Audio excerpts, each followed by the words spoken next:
Your dreams are bigger, bolder, and more badass than the life you're living now, but something just keeps getting in the way. Join certified coach and former therapist Diane Wingert for the Driven Woman podcast. She'll show you how to get rid of whatever is holding you back so you can stop spinning your wheels and up-level your life. Get ready to hop in and buckle up. This is the Driven Woman podcast, and we're heading for the fast lane.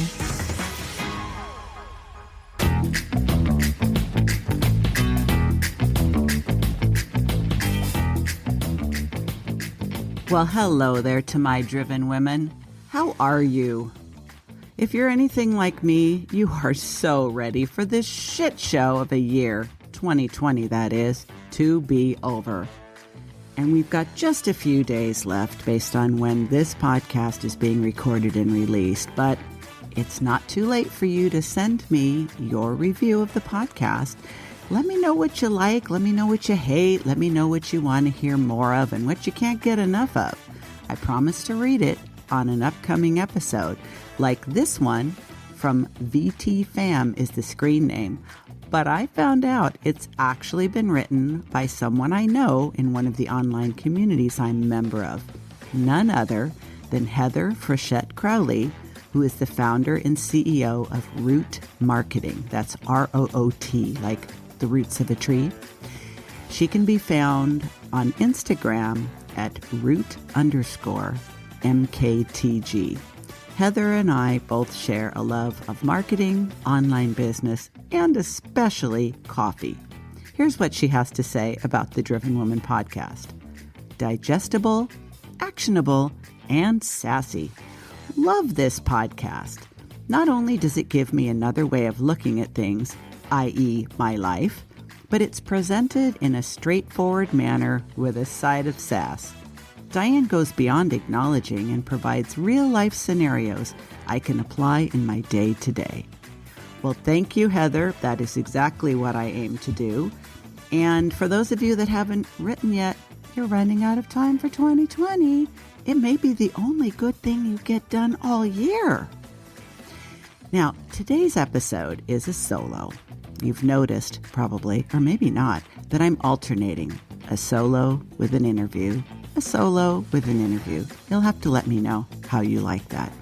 And today, I decided to talk about something that is honestly near and dear to my heart because every woman I know and every woman I coach struggles with it. What am I referring to? None other than a two-letter word that is so difficult for most women. The word no. You know, it's a complete sentence, right? So why do we have so much trouble with it? Well, we're about to dig in and find out more. I hope you enjoy this episode. Be sure to let me know.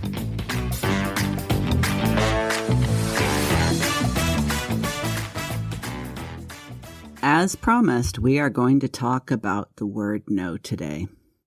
Listen, I don't know about you, but when I meet a woman who has good boundaries, bears no resemblance to a people pleaser, and carefully considers her own needs before agreeing to take any responsibility for someone else's, time just seems to stand still. And I'm admittedly in a bit of shock as well as admiration. Now, to be clear, I am not talking about a woman who's a genuine bitch, who actually doesn't give two shits about anyone but herself. That is a totally different story. And I don't mean a Disney villainess either. I'm talking about a woman who is assertive and doesn't have a codependent bone in her body. She does what she wants and doesn't do what others want her to do. She may be just as helpful, kind, generous, and nurturing as other femmes, but this chick, she does it because it pleases her and not because she's a people pleaser. Part of the problem for many women with this little word, no, is that something like 42% of us are obligers. This is according to author and happiness researcher Gretchen Rubin in her book I often refer to, The Four Tendencies. You see, obligers do what is expected of them most of the time, but they often let themselves down by not doing what they expect of themselves. I guess you could call this people-pleasing behavior, but it's really just the underlying tendency to leverage others' expectations of us to motivate us to get things done. Let's face it, we're all procrastinators. Please tell me it's not just me. I think we're all procrastinators, at least some of the time. But when you're an obliger, the prospect of disappointing someone who's counting on you is enough to propel you into action, no matter how tired, crampy, overscheduled, and frankly overwhelmed you are. Now, some of us are also legitimate people pleasers and take this whole do unto others shit to an entirely new level, but we'll come back to them in a minute. You know, I believe that our culture programs women to be more concerned about the needs, wishes, wants, preferences, and priorities of others than we are about our own. Popular media, from television shows and Netflix series, recording artists, Instagram influencers, reality show stars, and Hollywood films all reinforce the message that females are the loving, sacrificial, supportive gender who happily put others ahead of themselves, right? I mean, we just let others merge into traffic in front of us, even if we have to hit the brakes to make room. Now, we tip too much for lousy service and a shitty attitude if we happen to know the server is a single mom with 17 kids and no baby daddy. We don't speak up and ask for a raise or throw our hat in the ring to be promoted, and we even have been known to gush over that itsy-bitsy friendship ring that Mr. Wonderful finally forked over on Valentine's Day after just 5 years of dating. Needless to say, all of this, "Oh no, you take the last piece, I need to go on a diet anyway," nonsense accumulates over time. At first, we don't notice, and later on, we might even take pride in our unselfish ways. But eventually, we hit our limit. If you're not there yet, it's coming. And when that happens, all bets are off on what happens next. I've heard of women marching into their office, tendering their resignation and fleeing the building without their box of stuff after 20 years of quote-unquote loyal service, leaving their colleagues shaking their heads and speculating who's going to replace her on the Employee of the Year wall. Others give their husband his walking papers or simply disappear without a trace, leaving the divorce papers on the dining room table. Some take a lover, others join a gym. Many just start boycotting the unpaid labor of ironing and meal making. And I guess you wouldn't expect your email, your texts, or your voice messages to be returned until she's good and ready either. The doormat has pulled itself off the porch and has officially left the building. Now, maybe we can blame this drastic change and the complacency that came before it on female biology. This is something I study a lot, and one of the fascinating books that I've come across and recommend highly is The Female Brain by neuropsychiatrist Luann Brizendine. She would be a dream interview, so if any of you have connections, DM me, please. Anyway, Dr. Brizendine weaves a compelling tale of what a woman goes through from puberty through menopause and beyond, based on what's going on under the hood, her brain. Most of us think our monthly periods are an inconvenience, a discomfort, a welcome or unwelcome sign that we're not pregnant, and one of the most uniquely female experiences. But what most of us don't know about puberty is that it ushers us into several decades of brainwashing, courtesy of our very own hormones and neurotransmitters. Now, while this might sound exaggerated, let me explain. You see, from our first menstrual period to our last, we experience monthly fluctuations in hormones, estrogen, progesterone, and testosterone. Each of them serves a unique purpose, and they do a very carefully choreographed dance month after month, rising and falling, sinking and soaring, for about 40 years or so, give or take. But once we begin bleeding and are quite literally under the influence of these hormones and their effects on our body, mind, and brain, we are just a little less capable of thinking for ourselves and of ourselves. The primary culprit is estrogen. There's a reason it's been named the tend and befriend hormone, quote unquote. You see, estrogen quite literally influences our thinking, our emotions, and our desires, such that we get considerable satisfaction from taking care of others and catering to their needs. Now, while it is entirely appropriate when the others are our children, and to a lesser extent our spouse or partner, when it comes to coworkers, neighbors, friends, extended family, pets, stray animals, and total strangers who happen to cross our path, I think it becomes a problem. With that many people to take care of, a woman's needs tend to get lost or forgotten in the shuffle. And many women start to resent the burden of others' expectations by the time they reach their 40s and beyond. By then, they've been at it for like 20, 25 years already. And at this age and stage, they're typically juggling a husband or partner, 2 or more school-age to teenaged kids, a job or a business or both, possibly aging parents, a pet or 2, and many other relationships as well. Now, culture also plays a role, with more traditional cultures placing heavy responsibilities on women that men simply don't share. Religion? Religion adds another level of caretaking expectations and no, you go first level of responsibilities. No wonder some women just opt out and run away. You know, some women try to ease their way into empowerment after they begin to figure these things out. They don't want to rock the boat or make waves. This typically doesn't last long because everyone around her has become accustomed to being taken care of by her. They might not notice that she's attempting to grow a pair if she's coy about it.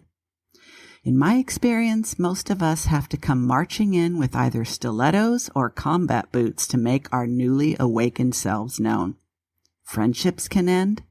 Adult children living at home well into their 20s and 30s without contributing to the household or working towards independence can suddenly find themselves booted out without notice. And yes, marriages can rupture. But hey, it's not always drama and trauma. These are the extreme cases. What's more common is that women experience an awakening of their long-lost hopes and dreams, combined with a fresh sense of urgency about pursuing them.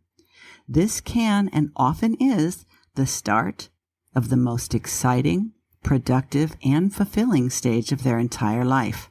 Women get fit and healthy for the first time, leave toxic workplaces to start a business of their own, travel alone, get a tattoo, embrace their spirituality, and find out who they really are and what they really, really want. But it all begins with getting intimately acquainted with the word no, and the willingness to embrace the belief that it's actually acceptable to utter it. You see, saying no to anything that doesn't serve us anymore is a must. No to the things we resent. No to the relationships that cause us pain. No to doing things out of a sense of habit, duty, or obligation. No is not unkind, nor selfish, nor rude, in spite of what you've heard. No is a complete sentence. And with practice, you can not only get better at it, you might even come to enjoy it. No is not a bad word, even if we've been taught to think it is. And if you've been listening to The Driven Woman for more than an episode or 2, you've probably heard me say all behavior is habit forming. It is. If you're in the habit of saying yes when you feel like saying no, or saying nothing, which is then perceived as a yes, or saying anything under your breath, anything less than a clear and unequivocal no, you're going to keep on doing what you've been doing until someone, namely you, initiates a change. Many of the women I coach are entrepreneurs, and lots of them did not start working for themselves until later in life. Well, this is very exciting, and I love empowering women to take their professional and financial futures into their own hands at any age and stage. Almost all of them need some work in the no department.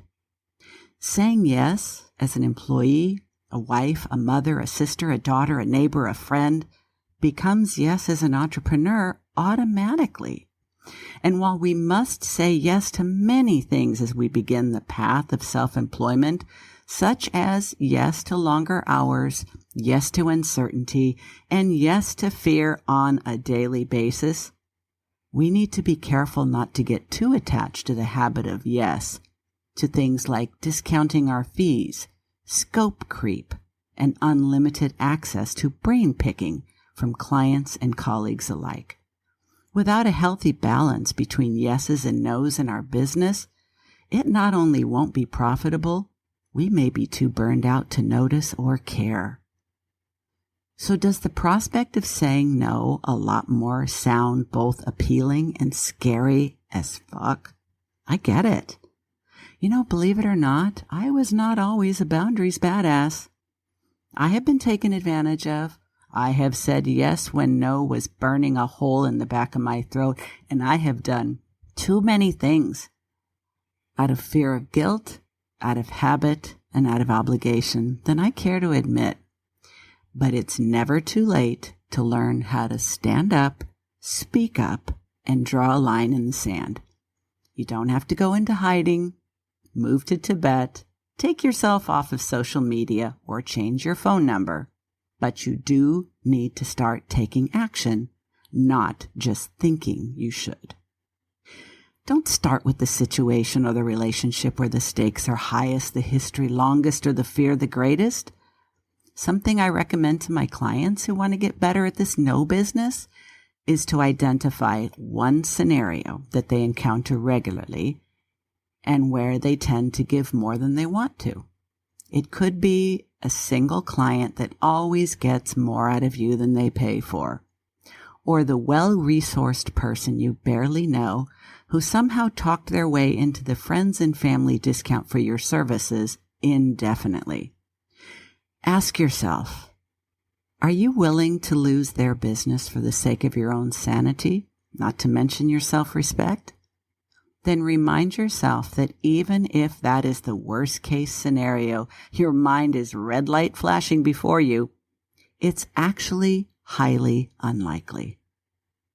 If the thought of a face-to-face conversation about boundaries has you peeing your panties, there's nothing wrong with email. You got to start somewhere.